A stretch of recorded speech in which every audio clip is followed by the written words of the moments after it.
good morning, and welcome to the Brenda Perryman Show right here on TV 33 WHPR, Comcast 90 in Oakland and Livingston County, and Comcast 91 24 hours a day in Detroit and all over the world, courtesy of the World Wide Web. And this is a wonderful day because we woke up this morning. Um, Last night, I watched The Wiz, and having directed it a couple of times, it was a really good production. Of course, I turned to the Lions, and I couldn't believe the ending of the Lions game. So we had a cowardly lion on one channel and a cowardly lion on another channel. What about that? But I have a great show for you today. My first guest is going to be Dr. Daphne and Ntiri Canham from Wayne State University. And then I have Randy Holloway, filmmaker, on. So let's get right down to business. Dr. Daphne Ntiri Canham. Good morning. Well, good morning. How are you? I am just fine. We haven't seen each other since January. That's right, because I've been gone for quite a while. Yes, you've been out of the country. She's been all over. But let's do a little background with Dr. Ntiri, and I'm going to call her Daphne. Uh, Before we get into what we're going to talk about, you're a full professor at Wayne State University. Yes, I am. Congratulations. Well, thank you very much. You're also a Fulbright scholar. That's right. I just came back from University of Ouagadougou in Burkina Faso, West Africa, and very few people know the name Ouagadougou. So when I say it, it invites laughter. And where is that place on the face of the earth? So, well, it's a place that's the country has about 18 million people, so it's not a little small Wow. country. It's it has 3 medical schools in the country, and they have all kind of zoos and geological sites. I mean, it was a wonderful experience. Wonderful. Well, we'll get into that in just a moment. Now, you're originally from Sierra Leone. That's right. I'm from Freetown, Sierra Leone, in West Africa. And that's, if you have any idea of where it is, it's about 3 or 4 countries away from Nigeria. So most people know where Nigeria is, but that's a good thing. Well, you're not far from Liberia, I'm though. just very next to Liberia, just very next to Liberia. And as you know, there's a history behind the capital cities of both Liberia and Sierra Leone. Those were towns or centers that were set up for freed slaves. Right. Freetown Freetown. is a town for freed slaves, and Monrovia was named after President Monroe of the United States. I didn't know that. That I Yes. didn't know. Yes, because many of the slaves that came from that went to Liberia came from the United States. So Wow. yes. Amazing. Hmm. So, you attended the universities over here, right? Yes, well, I finished schooling in Freetown, Sierra Leone. I went to a very famous institution in Freetown, which was the site, the university that was heralded as the best at the time because it's old. It was way back in the 1800s that it was set up. And so people from all over West Africa and even the Caribbean attended that university. And What then I came was here the for name of graduate. that university? Fua Bay, I'm sorry, I should have said that. Fua Bay College. Fua Bay College. It's a very well-known institution all along the west coast of Africa and even East Africa. People came from far and wide to attend that institution because it was the only one. Now you have hundreds and thousands of colleges all over the it's a whole new day. And, it's higher education is now most appreciated. And so it has just blossomed. All universities have just blossomed all over. Just like you now you have in the United States, you have Right. millions of colleges.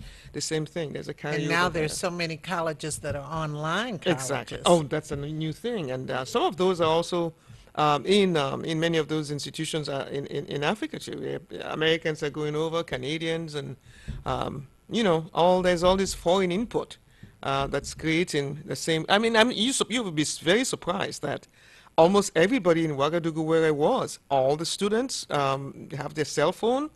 They know about online. I mean, you give them assignments to go online, and they can. The internet is not as strong in terms of Wi-Fi access and all of that. But everybody, there are cafes, there are internet Right, cafes right. around where people can go do research and do their homework Oh, that's online. great. Very, very, I mean, it's very interesting. People think, well, she's going to Africa.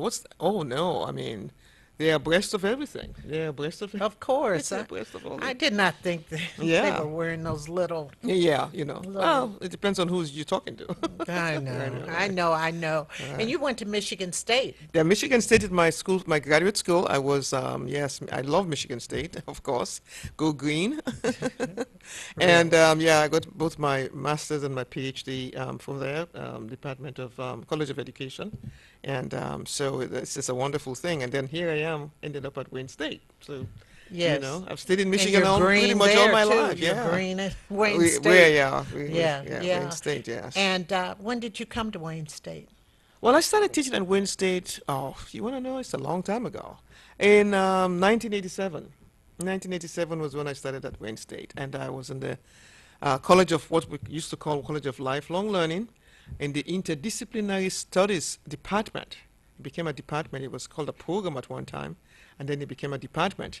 And that was a department for non-traditional students. In that case, What do they mean by non-traditional? yeah, that it's a good word because traditional students are people who go to college immediately after high school. That is, after age 18, they go to high school.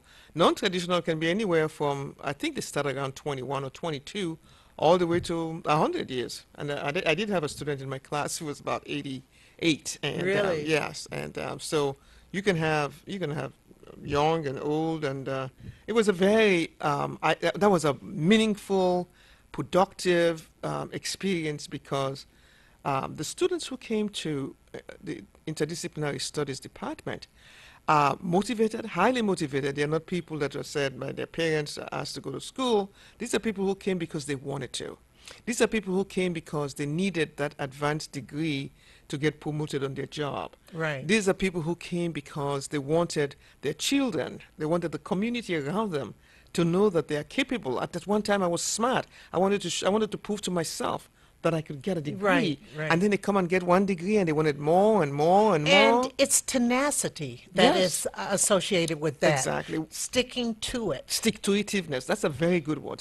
I always tell them, I said what they call stick-to-itiveness. That means, it's challenging because you're working and you have to go home with the kids and do their homework and get them to bed, and then maybe wake up early in the morning. I always advise my students, I said, you know what? By 11 o'clock, 10 o'clock, nobody can read. You're tired. You've had a full day. So I'll tell you what you do. And this is what I do. I go to bed, and then I wake up a little early. You're fresh. It's a new day, and you can tackle your task much better.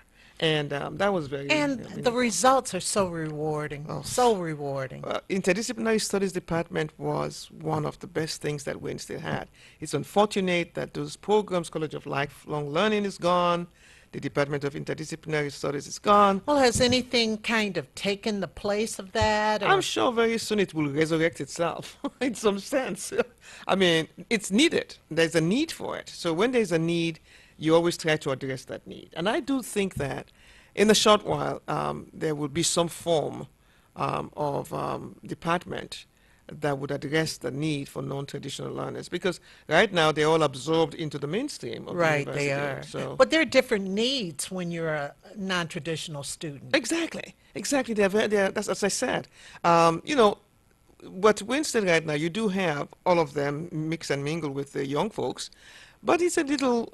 I would say if I were in that state and I had to go to college, it would be better for me if I was in a classroom where I know we are the same ilk and same age, same peer group and stuff. Right, right. Than if you were just tossed in with the young people. I mean, because really most of the people at universities like these they're coming directly from college at 18, right? Right, 18, right. 19, and so the mix is different. The mix is Right, the different. mix is different. And things are different with urban universities Exactly. and other universities. Yeah. Can you speak to those differences? Yeah, that's a good point also, because Wayne State is situated in the heart of the city. It's what we call an urban research university. It's a Carnegie, I think it's a Carnegie 1. It used to be a Carnegie 2, but now it's a Carnegie 1 institution, which means that it measures favorably with institutions that are heavy in research, because it has a medical school, it has law school, business school, and all the things that make a university prestigious. Right. So in that sense, we're a very prestigious Midwestern institution, but we are based in an urban area. There are some concerns right now about the medical school in that in recruiting black students. They're having some issues with that, and I hope that can be fixed because they're they have less students than they did when black students when my cousin was at the university almost 40 years ago. Is that right? Yes. In fact, she's the one who told me about it and sent me some paperwork about it. Yeah. I myself, I went to my dentist, and the first thing she said to me was, "What's going on at Wayne State?" And I said, "What do you mean?" She said, "Well, I hear about the medical school." So this is no small issue. I Right. think It's it's a being, big issue. yeah, I think it's a big issue because it's all over the country. My daughter, who's also a doctor, she said to me, "We've been talking about it in the department about Wayne State," and I said, Yes. "Wow, Yes. this is a very serious issue It's a because, serious issue. yeah, but I think it's been addressed. I think I saw a couple of memorandum that went out and addressing the fact that Oh, good. this is a problem that has to be fixed. It has to be fixed. So Right. it will be. Do you think there are more distractions for urban university than they are for a university, say in Ypsilanti, where they have Eastern Michigan or Ann Arbor? Distractions. I wouldn't call them distractions. I don't know what you mean by distractions, but I Well- mean, if you're in a major city like Detroit, there's so many attractions. Yeah. Attractions can be distractions Yeah, too. yeah, they can be. They so- can be. yeah. My only issue with Wayne, I only went there for one summer Right. because I graduated from Eastern, and it was the parking. That Oh, that's always, right. The parking always Yes. got to me. Wayne State is a wonderful institution because it's urban, as you said. It used to be a commuter campus, so people just commute and go back, and that's in a sense that's why they're encouraging online classes so that they can alleviate the parking problem.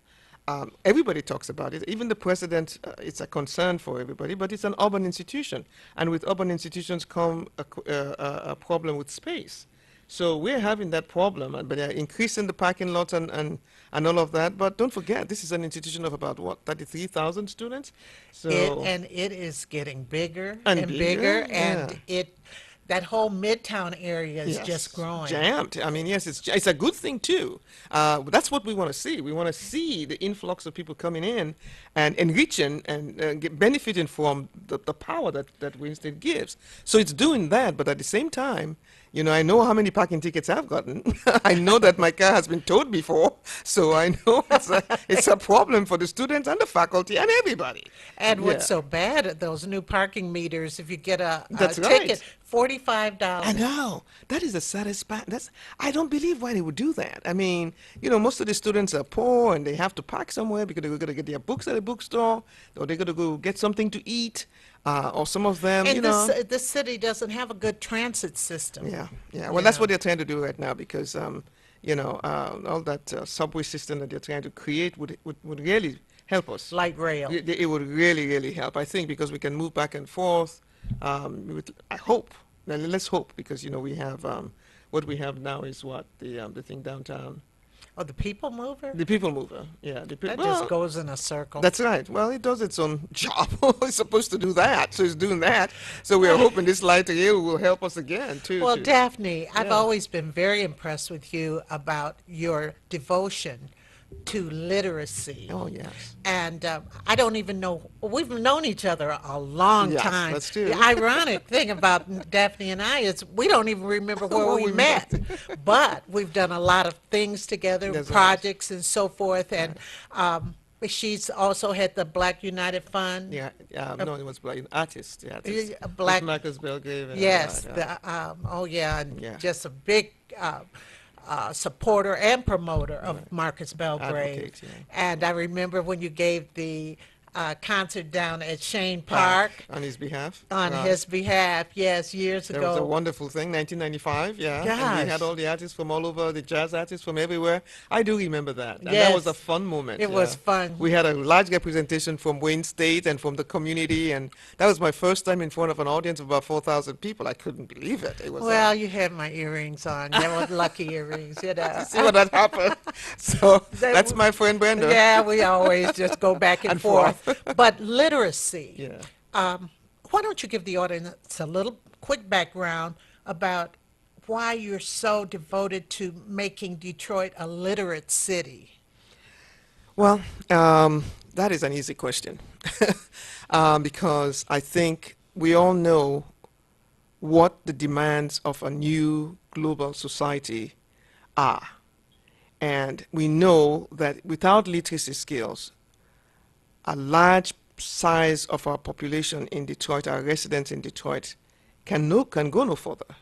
You need those basic sets of skills to be able to advance in our new economy because it is just the base of what we have to do. Everything right now is technological. You go for a job interview, you need to read, you read by yourself. You want to order something, you have to do it by yourself. Even the GED right now that they have to take for those who missed out on getting their high school diploma, it's unfortunate that they have to go online and navigate the system to take a GED exam that Is cost that taken online now? online. From 2014, Michigan opted for the online GED program. That is a no joke thing because not only is it difficult for people who are just learning to navigate the internet system, but also it's costly. It's $150 to take that exam. Oh, From really? $30. It used to be 30 for paper and pencil, but now it's Oh, wow. $150. So 150. yes, that's right. So yeah, we have to accommodate those kind of costs if we want people to advance. But the question you ask is, we are a Renaissance city. We are full of vigor, and the downtown is being gentrified, and we are moving towards a much more advanced program of success. So I think literacy is fundamental. I think we all have to embrace it because the universe is very large. There are so many organizations, but even with these organizations, we can't correct the problem because the problem is so endemic in the system. Yeah, because the percentage Is of illiterate people in the city is high. very high, very high. I mean, we want to see a city that has, let's say, 15% illiteracy rate, 20. But when you're talking about over 45%, approximating 50, half of the population, I think it's disgraceful. I think we feel, I don't know how all this happened because, we're ladies of a certain age. yeah, And when I was coming up, and I grew up here, everybody just went to school, yeah, basically. yeah. I know that I can't understand how it's gotten worse as That's the right. years have gone on. Well, I didn't grow up here, but I mean, I have several programs where I have dealt with people, and I think it's just sometimes it's the home condition, sometimes it's just the neighborhood where you grew up in, sometimes it's just the Environment fact. does play a big part. Yes, Yeah, I guess so. intergenerational. Sometimes you also have intergenerational, and then also the structure of the city. I mean, the way the society is, is structured is that the white flight of the '60s left very little in the community, and so with the And they've closed so many schools that and the some drug schools problem. is very Yeah, hard for people to even get to those that's right, schools. right. And the drug problem, And the of drug course. problem. But That is really central to a lot of things that are happening here. Yeah, that is one of the conditions that we have because most of the time we have a program. I can tell you, with the program we have at Wayne State is called Another Chance, and another chance. another chance, and it sees all kinds of people, even some from the prison, very very young kids, and they're all involved in this drug trade, or not many of them use it, but it's just a way Of access to making money. money. Then we have a program in the city called the Detroit Literacy Coalition. Again, we work with institutionalized people. Many of them, it's just, coming to detox, even women too. We have programs Yes. here in Highland Park, Naomi's Nest, and they are women, and when you ask about it, they're small crimes, felonies, and, you just wonder why, why. So besides the home and then the community from which you're coming in, then the drug thing is one of the serious weaknesses, the most important challenge that we have to address, when we're talking about literacy in the city. So if we want to fix the adult literacy problem, if we do want to fix it as a society, I can give you this example, which I give all the time. If we have been able, as a nation, to handle anti-smoking initiative, we introduced anti-smoking initiatives, and today, over a 50-year period, I think, when I was growing up in Africa, America was promoted with a pack of beer and Marlboro cigarettes. We used to look at the ads, big, huge ads, and say, wow, he looks so handsome, he looks so cute with that cigarette in his Yeah, the hand. Marlboro That's Man. right. That was about 40, 50 years ago. Right. And you can transform this society now into almost a non-smoking society. So I think if we have the political will to change our urban areas from a functional illiterate population to a functional literate population, it can be done. All we need is the political will to do The this. political will, and sometimes just a little change in the culture of our families, and to promote it. It's funny. It was, because I taught, and I used to wonder why certain students, even very bright students, they wouldn't be in school, and so of course you call and you check, it ends up they're babysitting, You know. little things like that. But a person's life can be changed once they break down that wall of illiteracy. I know. Well, in the department in which I am, I'm in the Department of African American Studies, which addresses needs largely of black people.